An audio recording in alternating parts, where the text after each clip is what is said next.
નમસ્કાર દર્શક મિત્રો, વોઇસ ઓફ ગુજરાત ન્યૂઝ ચેનલમાં સમાચારમાં વિશેષ જોઈએ તો મહેમદાવાદ શહેરમાં આવેલ બાતીજબરિયા વિસ્તારના સ્થાનિકો થઈ ગયા તે હેરાન પરેશાન।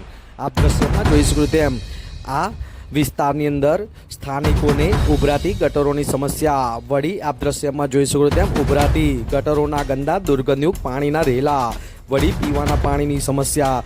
તો વળી પીવાના પાણીમાં આ ગંદા પાણી મિક્સ થવાને લઈને ડોળા પાણી આવવા, આવી અનેક સમસ્યાઓ તેમજ આ ઉભરાતી ગટરોના રેલાઓ અને તેના ભરેલા ખાબોચિયા અને પાણીને લઈને મચ્છરો જેવા જીવજંતુના ઉપદ્રવને લઈને રોગચાળો ફેલાય છે। ત્યારે નાના નાના બાળકો અને વૃદ્ધો બીમાર થવાને લઈને તેઓની પરિસ્થિતિ સારી ના હોવા છતાં પણ તેઓને દવાખાનામાં ભારે ખર્ચાઓ કરવા પડે છે।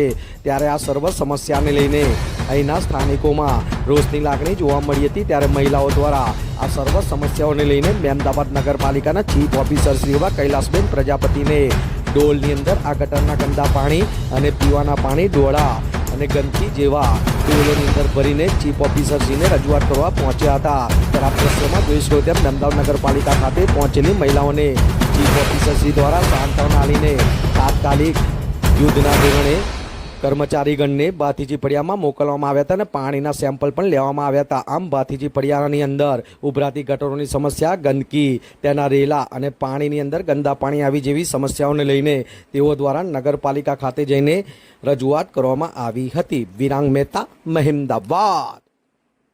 મેડમ, છેલ્લા કેટલાક સમયથી બોડી પેલા કામ પાસ થયેલા છે। આપણા હર્ષદભાઈને વારંવાર રજૂઆત કરી છે મેં કે સાહેબ અમારે જે કામ પાસ થયા છે, વર્ક ઓર્ડર મળી ગયો છે, એનું શું થયું છે? મેં પૂછ્યું જો હર્ષદભાઈને। શું નામ છે, શું પરિચય છે બેન તમારો? મંગુબેન નામ છે મારો। આ કયો વિસ્તાર છે? ભાતીજી ફળિયું। શું સમસ્યા થઈ છે? આ વારંવાર આ ગટરો ઉભરે છે, પાણીની લાઈનો બંધ છે, બધું બંધ જ છે અને આ વર્ષો વર્ષ આવું થાય છે અહીંયા આગળ। વારંવાર આપણે કમ્પ્લેનો કરવા જઈએ તો ઉપર છલા આવીને સાફ કરે, ઉપર જતા રહે છે, પછી આવું આવું જ રહે અહીંયા આગળ। તો તમે આને લઈને રજૂઆત નહીં કરતા? અમે કેટલી વખત રજૂઆત કરી છે પણ કોઈ આવતા નથી, ના આવે છે ના આવીને જતા રહે છે, ખાલી મોઢે બતાવીને જતા રહે છે। એના લીધે શું શું સમસ્યા થાય છે તમારે? શું તકલીફ થાય છે? એના લીધે તો રોગ થાય છે, છોકરા બીમાર પડે છે, મેલેરિયા થાય છે, ઝાડા ઉલટીનો રોગચાળો પેદા થાય છે, બધું થાય છે અમારે અહીંયા। નાના નાના છોકરા તો ઘરમાંથી બહાર નહીં નીકળતા અમારા।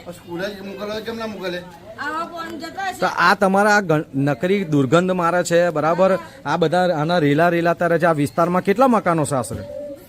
મકાનો 100-150 છે અને કેટલી વસ્તી હશે? 300 છે, 300-400। તો તમારે આટલી બધી વસ્તી છે, બરાબર છે, તમારે આ સમસ્યા છે, તમે કહો છો કે વારંવાર રજૂઆત કરવામાં આવે છે તો બી આનું કાયમી નિવારણ કરવામાં નથી આવતું। આ નકરી દુર્ગંધ મારે છે, આ ગટરના ગંદા પાણીના રેલા રેલાય છે, તમારા નાના નાના બાળકોને સૌ કોઈને આમાં થઈને પસાર થવાની પરિસ્થિતિ સર્જાય છે, બરાબર છે? તો હજુ પણ આવનાર સમયમાં આ સમસ્યાનું નિરાકરણ નહીં આવે તો શું કરશો? એટલે તમે હજુ પણ સમસ્યાનું નિરાકરણ નહીં આવે તો આ બધું કાદવ કિચડ। અમારા કામ પાસ થયેલ છે અને તે છતાં કરવા તૈયાર નથી।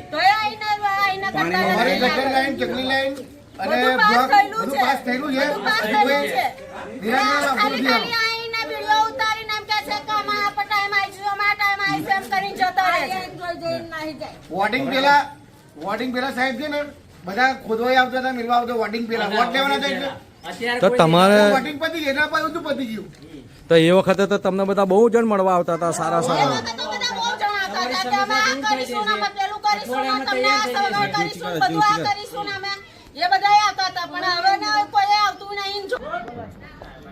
કોણ કોણ આ? અર્જુનસિંહ ચૌહાણ આવેલા વોટ માટે આવેલા, એમને કીધું કે અમને વોટ આપજો, મત આપજો, અમને જીતાવજો, અમે આ બધું કામ કરીશું તમારું। આ બધું છે આયા પછી તો પછી આયા જ નહીં, પહેલા હતા હતા બધા કઈ ધાક ધમકીઓ મારા પર આવી છે એવું કે? અને અત્યારે અમને બીજી ખોટી ધમકીઓ આવેલા છે કે તમે આ રીતનું વાપરો છો એટલે તમારે આ બધી તકલીફ થાય છે, પણ અમે એવી રીતે વાપરતા જ નથી। તમે જાતે આવીને આગળ જોઈ જાઓ કરવાથી ગટર લાઈન ભરાય છે કે નગરપાલિકામાં કહેવા જઈએ તો તમે દારૂ ગારી ભરી દો એમ કે ને ખાતર તમે દારૂ કુંડીઓ બનાવેલી છે, કુંડીઓમાં કેટલું સારું કહેવાનું બધું। કાલ પરમ દિવસે આવ્યા પેલા ગટર લાઈન સાફ કરવા વાળા, તો એમનાથી ના થયું તો એ ભાઈ રાજુભાઈ કરીને છે, એ કંઈક એવું બોલે અમારા બહેરાવાને કે તમારે જાતે બધું સાફ કરી લેવાનું, કે અમારે ત્યાં નહીં થાય કે બસ આવા પ્રશ્ન વાપરે છે એ લોકો।